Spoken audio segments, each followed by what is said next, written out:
नमस्ते, मेरा नाम है याज्ञवल्क्य। प्रदेश की सबसे बड़ी पंचायत विधानसभा में जो प्रश्नोत्तरी होती है उसके दो क्रम होते हैं। एक होता है तारांकित, एक होता है अतारांकित। तारांकित प्रश्न अमूमन वो होते हैं जो विधानसभा के फ्लोर पे आते हैं, यानी विपक्ष सवाल करता है, सत्ता पक्ष उस पर जवाब देता है। लेकिन कुछ प्रश्न अतारांकित होते हैं। एक सवाल अतारांकित था, उसके जवाब पर नज़र टिक गई, दिलचस्प था। सवाल धर्मजीत जी का था।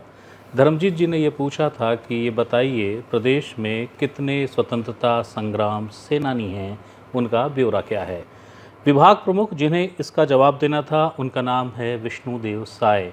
उनके लिखित जवाब में लिखा गया था, जानकारी एकत्रित की जा रही है। क्या इसके मायने ये हैं कि प्रदेश के मुख्यमंत्री नहीं जानते कि इस प्रदेश में कितने स्वतंत्रता संग्राम सेनानी हैं?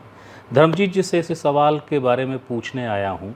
याद रखिएगा कि हालिया दिनों, बल्कि 2 दिन पहले या कल, करीब 1 घंटे का धर्मजीत जी का एक भाषण हुआ था। उसमें उन्होंने मुख्यमंत्री जी की इतनी तारीफ़ कर दी कि खुद मुख्यमंत्री चकित हो गए होंगे कि वाह, क्या मैं ऐसा हूँ। बहरहाल सर, नमस्कार सर, आपने सवाल किया आप स्वतंत्रता संग्राम सेनानियों को लेकर, तो पहले उस सवाल का कारण बताना चाहें तो प्लीज़ बताइए, क्यों? देखिए, देश की आज़ादी में हमारे पुरखों ने अंग्रेज़ों के ख़िलाफ़ लड़ाई लड़ी। उन्होंने उस वक़्त ये नहीं सोचा था कि देश कब आज़ाद होगा और उस आज़ादी के बाद उनको क्या पद मिलेगा या नहीं मिलेगा। वो सही मायने में देशभक्त थे और देश को अंग्रेज़ों से आज़ाद कराना चाहते थे, और अपने अपने स्थान पर अपनी अपनी क्षमता और योग्यता के अनुसार उन्होंने देश की आज़ादी के संग्राम में भाग लिया। और जब देश आज़ाद हुआ तो वो स्वतंत्रता संग्राम सेनानी कहलाए। 1947 को देश आज़ाद हुआ।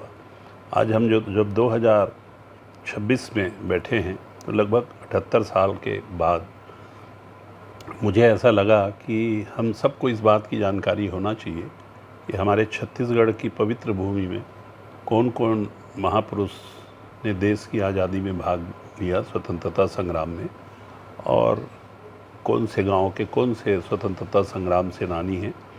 उनकी लिस्ट की मांग मैंने की।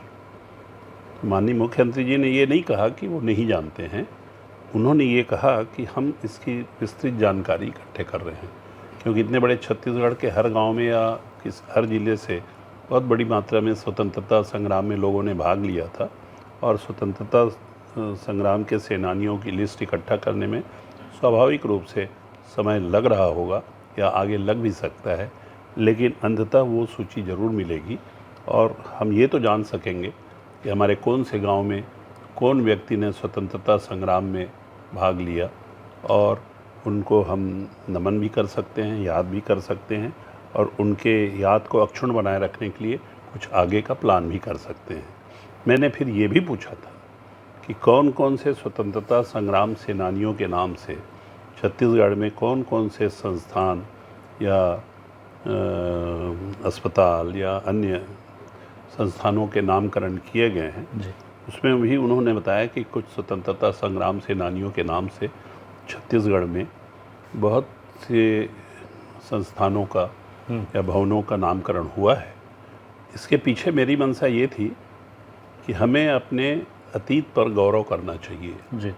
हमें अपने पुरखों के त्याग और बलिदान पर गर्व की अनुभूति होना चाहिए, और ये अनुभूति हमें तब होगी जब हम उनके बारे में जान सकेंगे, और जब शहर के, प्रदेश के गांव-गांव में उन स्वतंत्रता संग्राम सेनानियों के नाम से, चाहे स्मारक द्वार हो, चाहे स्कूल का नाम हो, चाहे बांध का नाम हो। जैसे मुझे याद है कि मैं बचपन में एक बहुत प्रसिद्ध क्रांतिकारी स्वतंत्रता संग्राम सेनानी क्रांति कुमार भारती जी के साथ मिलने का मुझे मौका मिला।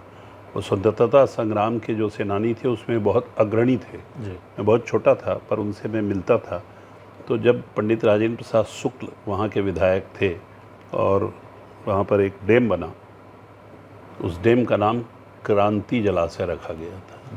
तो मुझे प्रेरणा वहाँ से मिली कि जब क्रांति जलाशय पंडरिया में बन करके क्रांति कुमार भारती जैसे महान स्वतंत्रता संग्राम सेनानी के नाम को अक्षुण्ण रखने का हम प्रयास कर रहे हैं, तो ऐसा क्यों नहीं हो सकता कि छत्तीसगढ़ के और भी वो बेनाम स्वतंत्रता संग्राम सेनानी जिनके शायद नाम को भी लोग नहीं जानते हैं, अगर उनके नाम को हम किसी संस्थान के माध्यम से, चाहे वो अस्पताल हो, चाहे वो स्कूल हो, चाहे वो सड़क हो, चाहे वो बांध हो, चाहे वो पावर स्टेशन हो, इन सब नामों को करने के लिए हम अगर प्रयास कर सकेंगे तो उसके लिए हमें आधार चाहिए, और आधार खोजने के लिए मैंने ये प्रश्न किया था और इसका उत्तर भी मुझे मिलेगा। सर, आप वाक्पटु हैं, आपकी आयु और आपका राजनीति का अनुभव बहुत वरिष्ठ है।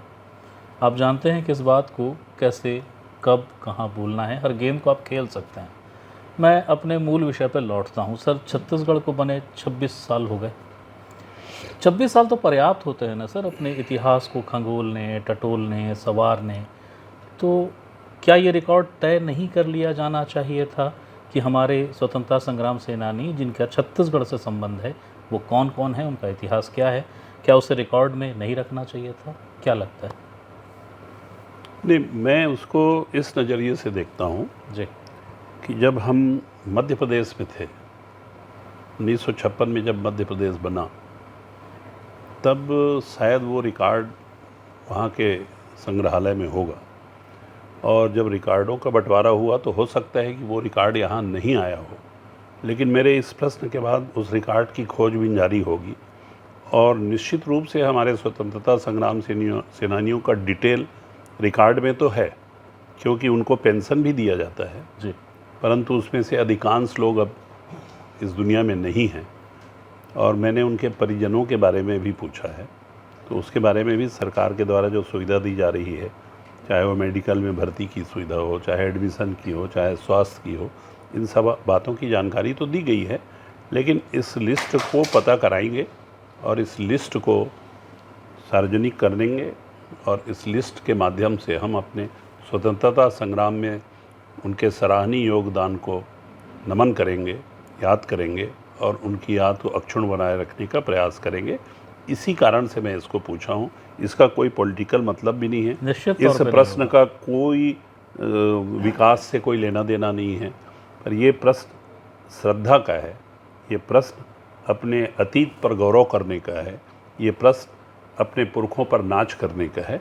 और मैं इस गौरव और अतीत के इस शानदार जानदार उनके त्याग और बलिदान को नमन करने के लिए ये लिस्ट की जानकारी चाहा हूँ, जो कि मुझे मिलेगा। बहुत खूबसूरत भावना है सर, लेकिन क्या कोई मियाद मिल पाई है कि इस सत्र में, अगले सत्र में, कब तक? देखिए, उसमें म्याद व्याद तो कुछ नहीं मिला है, लेकिन अगले सत्र में मुझे प्रश्न कर फिर से पूछने का म्याद तो है ना मेरे पास, वो मैं फिर पूछ लूँगा। बहुत बहुत शुक्रिया सर, आपने समय दिया। ये थे धर्मजीत सिंह। सवाल कैसा हो, कितना जटिल हो, कितना उलझा हो, सवाल पूछने वाला जिस भी मानसिकता से हो, ये धर्मजीत हैं, इन्हें वही जवाब देना है जो कि इन्हें देना होगा, और इसीलिए ये अविजित हैं, कभी हारते ही नहीं। लोग हराने की कोशिशें करते हैं पर वाकई नहीं हारते। क्यों? इस सवाल जवाब से आप समझ गए होंगे।